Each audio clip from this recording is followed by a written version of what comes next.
ये कहानी उस पुराने अस्पताल की है जिसके बारे में कहा जाता था कि वहाँ रात के समय अजीबोगरीब घटनाएं घटती हैं। शहर के किनारे स्थित यह अस्पताल कई सालों से बंद पड़ा था।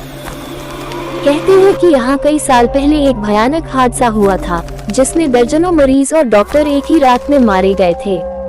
तब से यह जगह वीरान हो गई थी, लेकिन आसपास के लोग आज भी अस्पताल से चीखें और अजीब आवाजें सुनने का दावा करते थे। टिकास और उसके 3 दोस्त जो कॉलेज के छात्र थे, भूत प्रेत की कहानियों में गहरी रुचि रखते थे। एक दिन उन्होंने फैसला किया कि वे रात को अस्पताल जाएंगे और वहां की सच्चाई का पता लगाएंगे।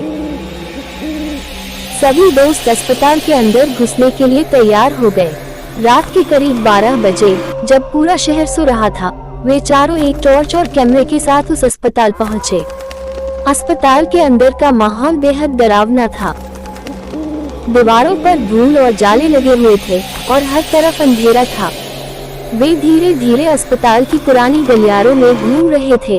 तभी अचानक उन्हें एक कमरे के अंदर से खटखटाने की आवाज आई। डरते डरते वे उस कमरे के पास गए और देखा कि कमरे का दरवाजा आधा खुला हुआ था। जैसे ही टिकास ने दरवाजे को खोला, उसे लगा कि कमरे के अंदर कोई मौजूद है।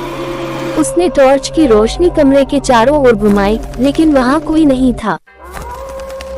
तभी एक ठंडी हवा का झोंका उनके पीछे से आया और दरवाजा अपने आप बंद हो गया। चारों दोस्त डर से कांपने लगे। अब उन्हें एहसास होने लगा कि वे जिस जगह आए हैं वह सामान्य नहीं है। अचानक कमरे के कोने में रखे पुराने ऑपरेशन टेबल पर एक साया दिखाई दिया। वह साया एक नर्स की तरह लग रही थी, लेकिन उसका चेहरा बुरी तरह से जला हुआ था। नर्स के हाथ में एक पुरानी सुई थी और वह धीरे धीरे उनकी तरफ बढ़ने लगी। टिकास और उसके दोस्तों की सांसें थम गईं। उन्होंने भागने की कोशिश की, लेकिन दरवाजा जाम हो चुका था। नर्स का साया अब उनके बहुत करीब आ चुका था।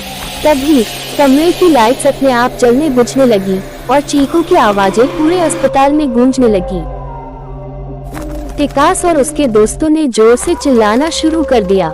जैसे ही साया उन तक पहुंचने वाला था, अचानक दरवाजा खुल गया और वे चारों किसी तरह वहां से भाग निकले। अस्पताल से बाहर निकलते ही उन्होंने पीछे मुड़कर देखा। अस्पताल की सारी खिड़कियों से डरावने चेहरों की परछाइयां उन्हें घूर रही थी।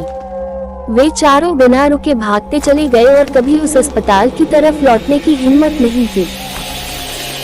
कहते हैं कि उस रात के बाद से टिकास के दोस्तों में से 2 मानसिक रूप से बीमार हो गए और वे कभी सामान्य नहीं हो पाए। उस रात के बाद कोई भी उस अस्पताल की तरफ जाने की हिम्मत नहीं करता। लोग कहते हैं कि वह अस्पताल अभिशप्त है और वहां जो भी जाता है कभी वापस नहीं लौटता।